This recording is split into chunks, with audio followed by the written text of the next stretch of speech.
अब आप लोग आप ही जाइए, खाना ठंडा हो रहा है। ठंडियों के मौसम में गर्म खाना खाने में मजा आता है, ना कि ठंडा। अरे बस आ ही रहे हैं, वो तो हम सब्जियां देख रहे थे।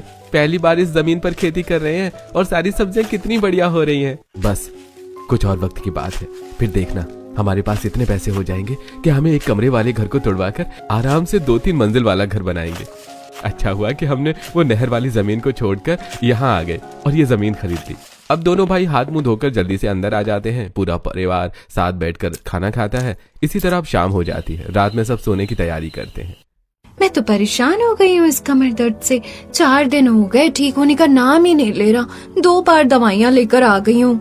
अरे बेटा, तुझे किसने कहा नीचे सोने के लिए? आज मैं और तेरे पापा नीचे सो जाते हैं, तू और पूनम बहू ऊपर सो जा। वैसे भी पूनम बहू गर्भवती है, ऐसी हालत में ठंड में जमीन पर सोना उसके लिए ठीक नहीं है। अरे नहीं माँ जी, मैं ठीक हूँ, सो जाऊंगी बिस्तर अच्छे से लगाकर। अरे बस कुछ वक्त की और बात है, फिर हमारा भी बड़ा सा घर बन जाएगा। सबके अपने अपने कमरे होंगे और सबसे पहले तो मैं सबके लिए एक एक बेड लेकर आऊंगा और चारपाई को घर से बाहर कर दूंगा। लेकिन पापा कुछ भी बोलो, इस एक चारपाई की वजह से आप लोग आराम से सो पाते हैं। बस घर में अगर 1-2 चारपाई और होती तो सही रहता, लेकिन जगह भी तो नहीं है। इस खेत की जमीन को लेने की वजह से जितने भी पैसे थे सब खर्च हो गए। वैसे हमारा फायदा तो हुआ। उस नहर वाली जमीन पर हम कितनी भी खेती कर लेते ना तो भी कुछ नहीं होता। उसे कोई खरीदने को तैयार भी नहीं था। कितनी छोटी जमीन थी और ऊपर से गांव से कितनी दूर था। 20 रुपए की चीनी के लिए भी इतना ज्यादा चलना पड़ता था।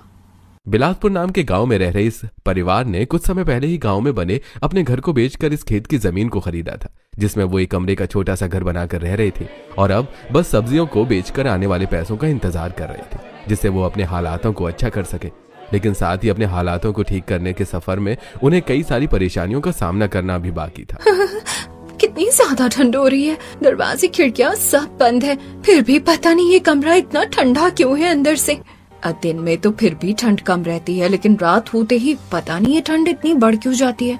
पूनम, तुम थोड़ा कंबल ओढ़ लो और पैरों को अच्छे से ढककर सोना, पैरों से ही सर्दी चढ़ती है। पूरे परिवार के पास एक ढंग का बिस्तर भी नहीं था, जिससे मामूली चटाई बिछाकर ठंड में जमीन पर सोना उन्हें काफी भारी पड़ रहा था। चारपाई पर सो रही सरस्वती और मिथिलेश को भी थोड़ी थोड़ी परेशानी हो रही थी। अपने दादा दादी के साथ लेटे हुए राजू और निधि बार बार कभी उनके पेट पर लात मारते तो कभी उनके मुंह पर। ऐसा क्या सपना देख रहे हैं दोनों जो बार बार फुटबॉल की तरह लात मार रहे हैं? मेरा तो पूरा पेट ही सूज गया। जैसे तैसे करके पूरा परिवार ठंड में अपनी रात गुजारता है और अगले दिन फिर से उनकी वही जिंदगी शुरू हो जाती है।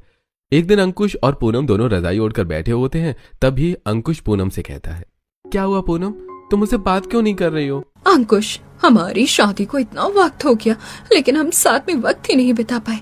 उस पुराने घर में तुम्हारा खुद का कमरा था तो कोई दिक्कत नहीं थी, लेकिन यहाँ तो सभी एक ही कमरे में रहते हैं, ऊपर से ये चारपाई, और इस पर ठीक से बैठने को भी नहीं मिलता मुझे। अब माँ जी को थोड़ी ना मैं ठंड से नीचे सुलवाऊंगी, ऐसे में तो मैं ही बुरी बन जाऊंगी।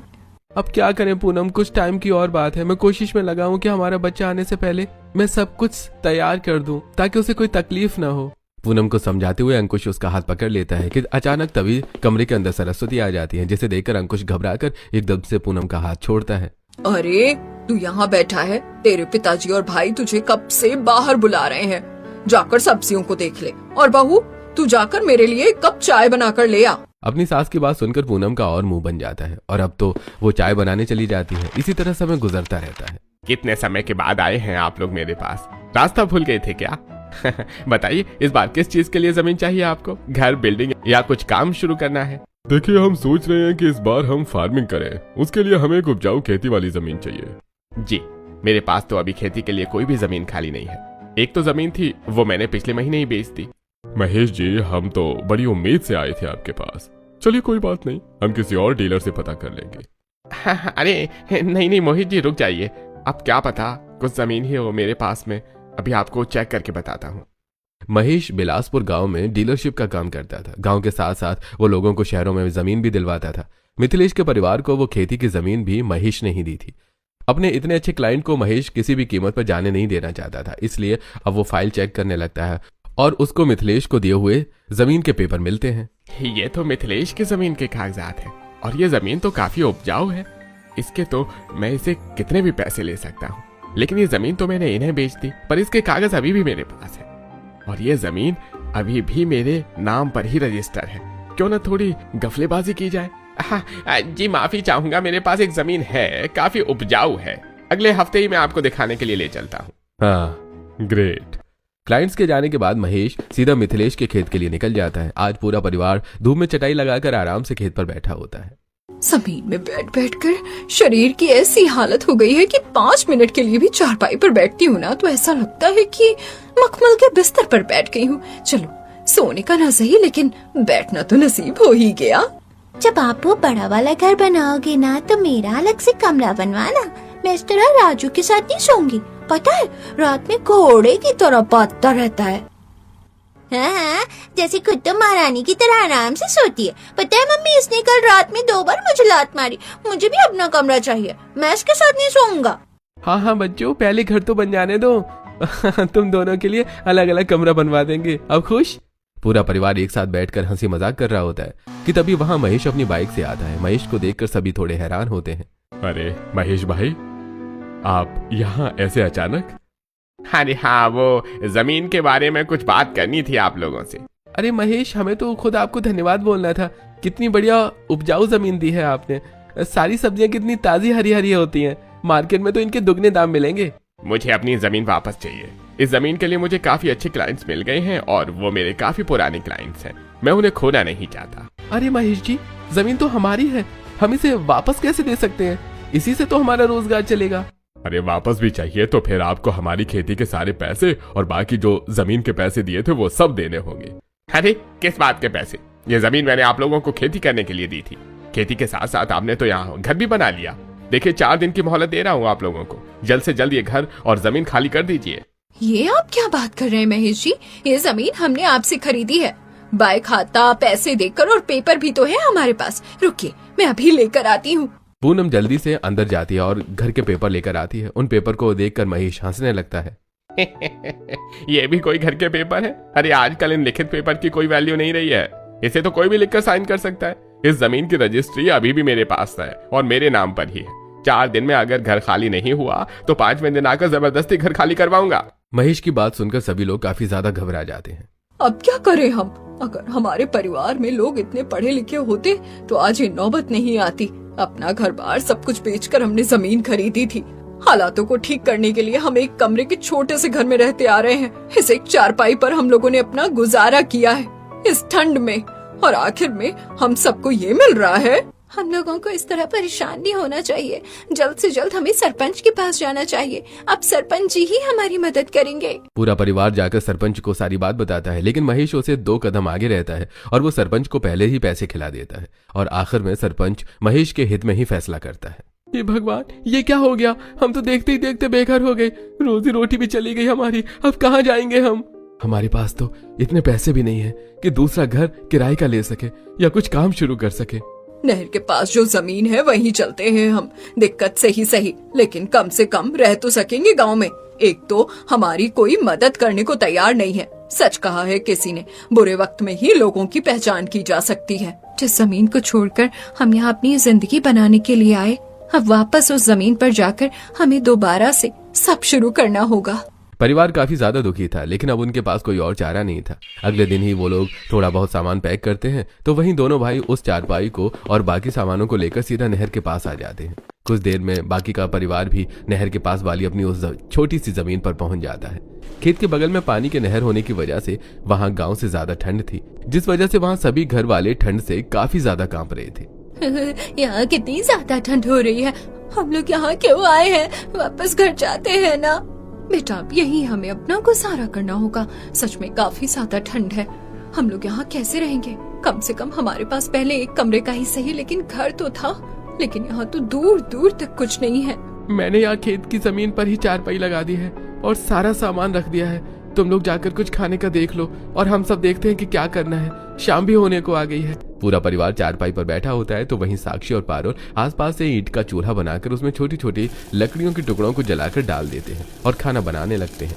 लेकिन आसपास चल रही ठंडी हवा की वजह से बार बार उनका चूल्हा बुझने लगता है। ऐसे तो रात के 12 बजे तक भी खाना नहीं बन पाएगा। अंधेरा होने को आ गया है, बार बार चूल्हा बुझ रहा है। ऐसे कैसे खाना बना पाएंगे हम लोगों का? अब यही सब है हमारे पास खाना बनाने के लिए। पता नहीं भगवान भी हमें कैसे कैसे दिन दिखा रहा है। एक पल हम खुश होते नहीं, वो हमारी खुशियाँ ही हमसे छीन लेता है। कुछ ही देर में पारुल और साक्षी खाना बना लेती हैं और अब सब लोग खाना खाकर सोने की तैयारी करते हैं। उस कमरे वाले घर पर हम लोग चारपाई पर सो जाते थे और तुम लोग जमीन पर, क्योंकि वो घर था। लेकिन ये तो खेत है, अब तुम लोग कहाँ सोगे? माँ आप लोग सो जाइए, मैं तो बैठकर ही रात गुजार लूंगी इस खेत पर। हम कैसे ही सो सकते हैं।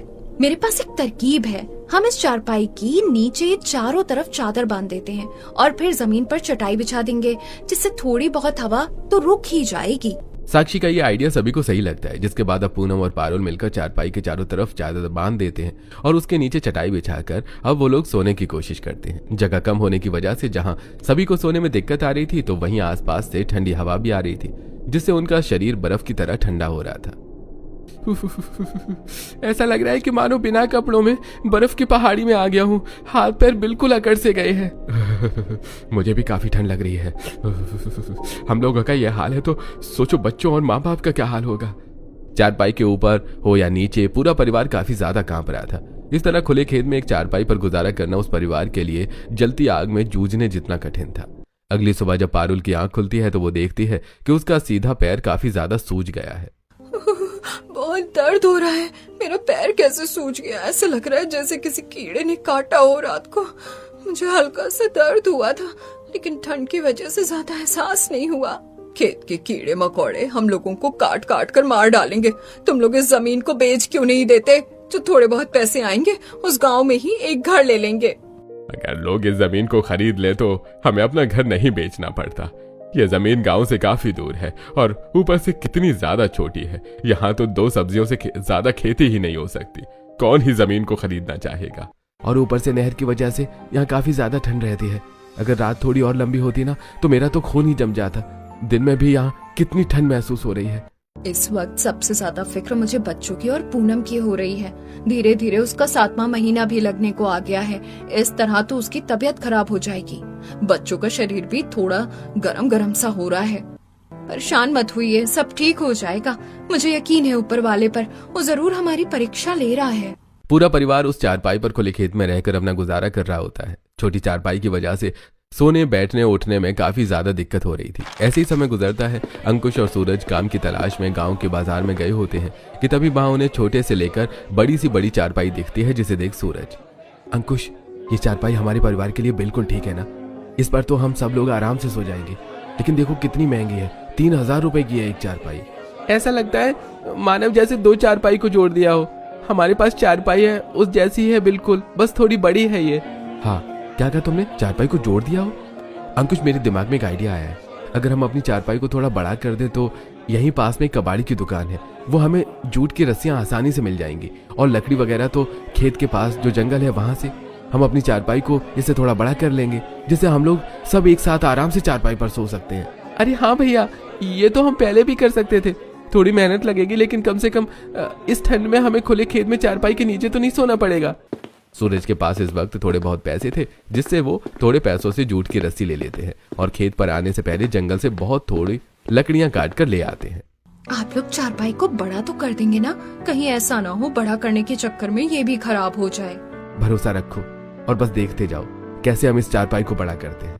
अपने साथ किराए पर लाई हुई कुल्हाड़ी से दोनों भाई सबसे पहले चारपाई के एक हिस्से के दोनों पायों को काट देते हैं और चारपाई की जूट की रस्सी से अपनी लाई हुई जूट की रस्सियों को उसमें गूंथने लगते हैं। साथ ही जंगल से लाई हुई लकड़ी से पार बनाकर चारपाई में कील और हथौड़ी की मदद से जोड़ देते हैं और सिर्फ कुछ ही घंटे की लगातार मेहनत के बाद आखिरकार उसकी वो 4 लोगों की सोने की चारपाई अब 10 लोगों के सोने की चारपाई में बदल जाती है।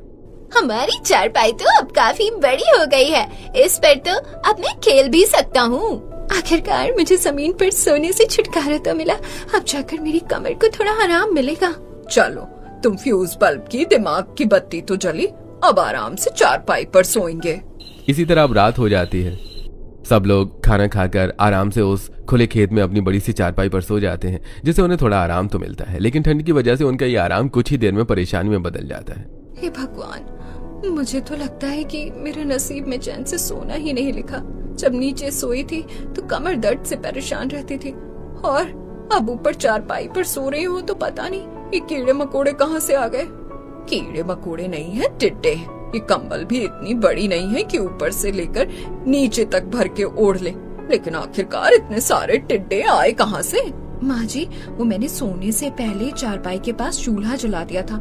सोचा था थोड़ी गर्माहट रहेगी। ये चूल्हे की रोशनी की वजह से आए हैं। मैं अभी से बुझा देती हूँ। चूल्हा बुझाने के बाद टिड्डे तो धीरे धीरे करके कम हो जाते हैं, लेकिन अब ठंड से पूरा परिवार काफी ज्यादा परेशान होता है।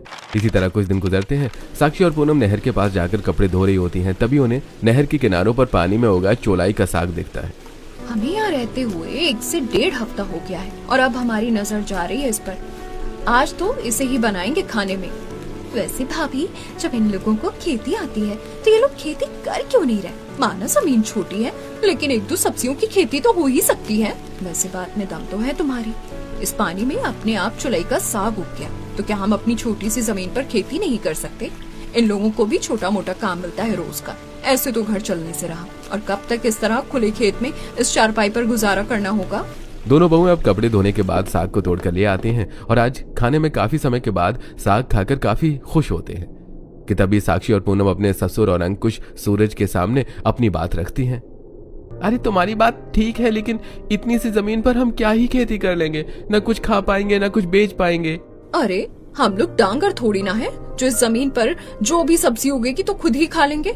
आप लोग देखना, अच्छी खासी फसल होगी इस जमीन पर। बहू बिल्कुल ठीक कह रही है। ये तो फिर वही बात हो गई कि हाथ में सोने का कटोरा है लेकिन मांगना फिर भी भीख है। सरस्वती के पैरों में चांदी की पायल होती है, जिसे वो मिथिलेश को दे देती है और मिथिलेश उन पायल को बेचकर मिले हुए पैसों से खेती के लिए सामान ले आता है। और अगले दिन से ही दोनों भाई और पिता मिलकर खेत जोतने का काम शुरू कर देते हैं, जिनमें बाकी घर वाले भी उनकी मदद करते हैं।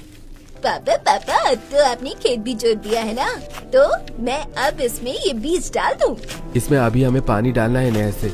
जब जमीन नमी पकड़ेगी तभी बीज डालेंगे। आजकल के बच्चों को तो कुछ भी नहीं पता। ये तो वही बात हो गई कि पहले सूखे शरीर पर साबुन लगा लिया, फिर पानी डाल लो। सरस्वती की बात सुनकर उसकी बहुएं हंसने लगती हैं और इसी तरह शाम हो जाती है। काम खत्म करके फिर से पूरा परिवार सोने के लिए चला जाता है, लेकिन रात में काफी ज्यादा ठंडी ठंडी हवाएं चलती हैं, जिससे सभी का शरीर काफी ज्यादा कांप रहा होता है। अगले दिन पूरा परिवार धूप में बैठकर इसके बारे में बात करता है। सोने की परेशानी तो अभी भी खत्म नहीं हुई है। ऐसा ही रहा तो हम सब तो काफी ज्यादा बीमार पड़ जाएंगे। अरे मैं तो बीच में सोच रहा था कि चारपाई के आसपास हम लोग तिरपाल लगा लेते हैं, लेकिन खेत में ही चारपाई है। अगर तिरपाल बांध लेंगे तो फिर ठीक से सब्जियों को धूप नहीं मिलेगी, और तो और रोज तिरपाल बांध के खोलना भी काफी मुश्किल है। अब इसी तरह समय गुजरता रहता है और अब धीरे धीरे उस गरीबों के घर के परिवार की हुई मेहनत जमीन के अंदर से बाहर आने लगी थी। पापा, साग तो काफी अच्छे उग गए हैं। मेथी बथुआ भी कितने हरे भरे उग रहे हैं। कुछ दिनों में तो हम इन्हें बेचना भी शुरू कर देंगे, और ठंड में भी इस तरह की सब्जियां लोगों को काफी पसंद आती हैं। हाँ बेटा, बस इस बार भगवान हमारा साथ दे और सब कुछ ठीक हो। पूरा परिवार सब्जियों के पूरी तरह से उगने का इंतजार कर रहा होता है और इसी तरह कुछ और दिन गुजर जाते हैं। रात का वक्त होता है और सभी ठंड में खुले खेत में सो रहे होते हैं कि तभी अचानक रात के अंधेरे में एक सांड उनके खेत में घुस जाता है और उनकी चारपाई को अपने बड़े सींगों से टक्कर मारकर गिरा देता है और सीधा जंगल की तरफ भाग जाता है, जिससे सभी गिर जाते हैं। तो वहीं इस हादसे में पूनम के पैर में चोट आ जाती है और पेट में भी दर्द होने लगता है। मेरा पैर बहुत दर्द हो रहा है। ऐसा लग रहा है जैसे पैर की हड्डी टूट गई हो, और पेट में भी बहुत दर्द हो रहा है। मैं अभी हल्दी की लेप लगा देती हूँ, तुम्हें थोड़ा आराम मिलेगा पैरों में। और थोड़ा आराम करो, पेट का दर्द भी धीरे धीरे ठीक हो जाएगा। इस तरह खुले खेत में चारपाई पर सोने से इस परिवार को ठंड से ही नहीं बल्कि और भी कई चीजों से परेशानी हो रही थी।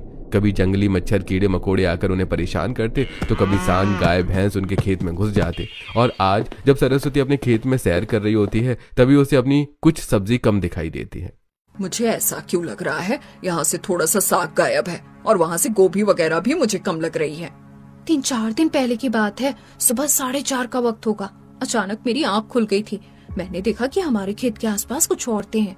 कहीं उन्होंने तो हमारी सब्जियां नहीं चुराई। गांव में अभी भी कई लोगों के घरों में टॉयलेट नहीं है। क्या पता वो यहाँ पर हल्की होने के लिए आई हो। हमारी ही गलती है कि हमने अपने खेतों के चारों तरफ बेड़ा नहीं बनाया। मैं लकड़ी से यहाँ बेड़ा बना देता हूँ, जिससे जानवर वगैरह हमारे खेत में नहीं आएंगे और औरतें भी साड़ी में बेड़ा थोड़ी न लगा सकेंगी। अब वो लोग खेतों के चारों तरफ बेड़ा लगा देते हैं, जिससे अब जानवर वगैरह वहां तक की औरतें भी सुबह सुबह आकर उनकी सब्जी नहीं चुरा पाती। कुछ ही दिनों में अब उनकी सब्जी बिल्कुल खाने लायक हो जाती है, जिन्हें वो ले जाकर गांव की मंडी में और सब्जियों वालों के मुकाबले थोड़े कम दामों में बेचती हैं, जिससे उनकी काफी अच्छी खरीदारी हो जाती है। लक्कड़ वाला तो 30 रुपए किलो साग दे रहा था और यहाँ 20 रुपए किलो साग मिल रहा है। भैया 2 किलो साग दे दो मुझे। दोनों भाइयों की धीरे धीरे काफी अच्छी बिक्री होने लगती है, लेकिन अभी भी उनके पास इतने पैसे नहीं जुड़े थे कि वो लोग घर ले सकें या खुद का घर बनवा सकें। बीतते दिनों के साथ साथ उस खुले खेत में चारपाई पर गुजारा करना इस परिवार के लिए और ज्यादा कठिन होता जा रहा था। माँ देखो ना, मच्छरों ने रात में